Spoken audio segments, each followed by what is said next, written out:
नमस्कार, मी पंजाब डक. आज आहे 27 जून 2026 आणि मी माझ्या शेतामध्ये या ठिकाणाहून खास करून महाराष्ट्रातल्या शेतकऱ्याला परत अंदाज देणार आहे. काल देखील राज्यामध्ये खूप ठिकाणी पाऊस झाला, आमच्या मराठवाड्यामध्ये झाला, परभणीकडे झाला, आम्हाला देखील खूप झाला. आम्हाला वापसा नसल्यामुळे आमच्या पेरण्या राहिल्या. पण राज्यात मात्र सोलापूर जिल्हा आणि त्याच्यानंतर धाराशिव लातूर जिल्ह्यातले शेतकऱ्याचे फोन आले, आमच्याकडे अद्यापही पाऊस नाही.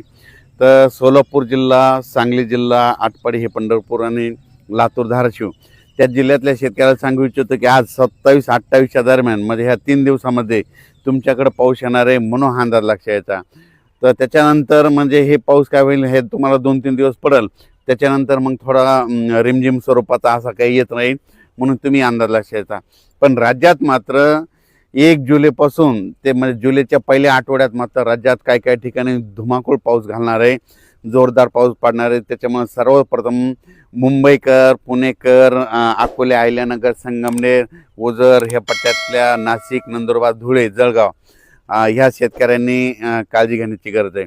कारण की जुलैच्या पहिल्या आठवड्यात मुंबईकडे देखील मुसळधार पाऊस पडणार आहे, काही ठिकाणी अतिवृष्टी होईल, म्हणून हे देखील सर्व शेतकऱ्यांनी लक्षात घेतलं. पुण्याकडे देखील अतिवृष्टी होईल, मुसळधार पाऊस पडणार आहे जुलैच्या पहिल्या आठवड्यात, म्हणून हे देखील त्यांनी लक्षात घेतलं. त्याच्यानंतर संगमनेर, अकोला, त्याच्यानंतर शिर्डी, राहता, कोपरगाव, वैजापूर, गंगापूर, त्याच्यानंतर इकडं फुलंब्री ह्या पट्ट्यामध्ये देखील काय होणार आहे की जुलैच्या पहिल्या आठवड्यात मात्र त्यांच्याकडं मात्र मुसळधार पाऊस पडणार आहे, म्हणून हा त्या अंदाज त्यांनी लक्षात येता.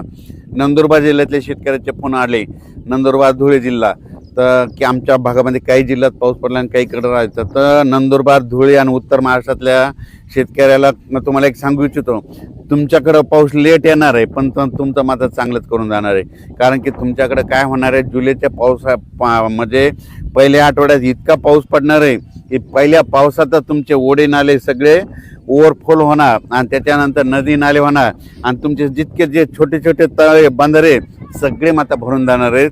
म्हणून हे अंदाज उत्तर महाराष्ट्रातल्या नंदुरबार जिल्हा, धुळे जिल्हा, जळगाव जिल्हा, नाशिक जिल्हा, दिंडोरी ह्या परिसरातील लोकांनी, त्याच्यानंतर गुजरातच्या बॉर्डरच्या कडेच्या शेतकऱ्यांनी हा अंदाज लक्षात. तुमच्याकडे पाऊस येणार आहे, थोडा सगळ्यापेक्षा उशीर येणार, पण मात्र तुमचं चांगला हे करून देणार आहे, तुमची पाण्याची टेबलच वाढवून देणार आहे, म्हणून हा तुमच्यासाठी आनंदाची बातमी. त्याच्यानंतर मराठवाड्यातल्या शेतकऱ्याला सांगू इच्छितो, मराठवाड्यामध्ये परभणी जिल्हा, बीड जिल्हा, लातूर जिल्हा, हिंगोली जिल्हा, नांदेड जिल्हा, संभाजीनगर आणि जालना जिल्हा, मराठवाड्यात आज देखील 27 तारखेपासून म्हणजे आज देखील रात्रीच्याला पाऊस आहे. म्हणजे 27 पासून ते 8 तारखेपर्यंत मराठवाड्यात दररोज वेगवेगळ्या भागात, वेगवेगळ्या गावात, वेगवेगळ्या तालुक्यात असा दररोज वेगवेगळा भाग पकडत असा पाऊस पडणार आहे. म्हणून मराठवाड्यातल्या शेतकऱ्यांनी हे अंदाज लक्षात द्यायचा.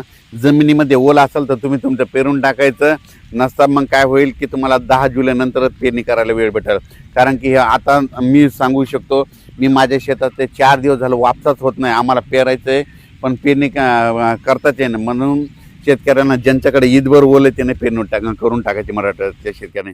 त्याच्यानंतर विदर्भातल्या शेतकऱ्याला सांगू इच्छितो, विदर्भामध्ये आज देखील 27 पासून ते 8 जुलैपर्यंत चांगला दररोज वेगवेगळ्या भागात जोराचा पाऊस पडणार आहे. ज्या भागात वंचित राहिला त्या भागात देखील ह्या 8 ते 10 दिवसात पडून जाणार आहे. म्हणून ज्यांची पेरणी ईदवर ओल असेल ते विदर्भातल्या वर्धा जिल्हा, नागपूर जिल्हा, भंडारा जिल्हा, यवतमाळ जिल्हा, वाशिम जिल्हा, हिंगोली जिल्हा, अकोला जिल्हा, अमरावती जिल्हा, बुलढाणा जिल्हा, त्या शेतकऱ्यांनी काय करायचं, जमिनीत ओल झाली तर तुम्ही तुमची पेरणीची काळजी करून टाकण्यात काही हरकत नाही, म्हणून हेच देखील विदर्भातल्या शेतकऱ्यांनी लक्षात द्यायचं. पण राज्यात सांगायचं झालं तर म्हणजे 1 जुलै ते 8 जुलैच्या दरम्यान मी म्हणलं होतं ना, जुलैमध्ये पहिल्या आठवड्यात राज्यात पाऊस खूप पडणार आहे. मग सगळ्यात जास्त पाऊस मुंबईकडे पडणार आहे, पुण्याकडे पडणार आहे, संगमनेर, अकोला, ओझर, विघ्नर कारखान्याच्या परिसरामध्ये मुसळधार, अतिमुसळधार पाऊस पडणार आहे. त्याच्यानंतर अहिल्यानगरचे जे वरचे धरणं येतात, निळवंडे धरण झालं, गंगापूरचं धरण झालं, म्हणजे जे कॅचमॅट एरियामधले म्हणजे उत्तर महाराष्ट्राकडे काय होणार आहे, जुलैच्या पहिल्या पावसाळ्यात खूप पाऊस पडणार आहे, त्याच्यामुळे नदीला पूर येणार आहे, त्याच्यामुळे बऱ्याच मोठ्या धरणामध्ये आवक यायला सुरुवात येणार आहे. म्हणून हा अंदाज सर्व शेतकऱ्यांनी लक्षात द्यायचा. शेतकऱ्याला सांगू इच्छितो, शेतकऱ्यांना ज्या भागात अद्यापही पाऊस आलेला नाही तर म्हणजे ह्या 27, 28, 29, 30 ह्या 4 दिवसात येईल. पण त्याच्यामधून जर काही गाव जर उरले तर 1 जुलै ते 8 जुलैमध्ये पाऊस पडणार आहे आणि त्या शेतकऱ्याची पेरणी होणार आहे.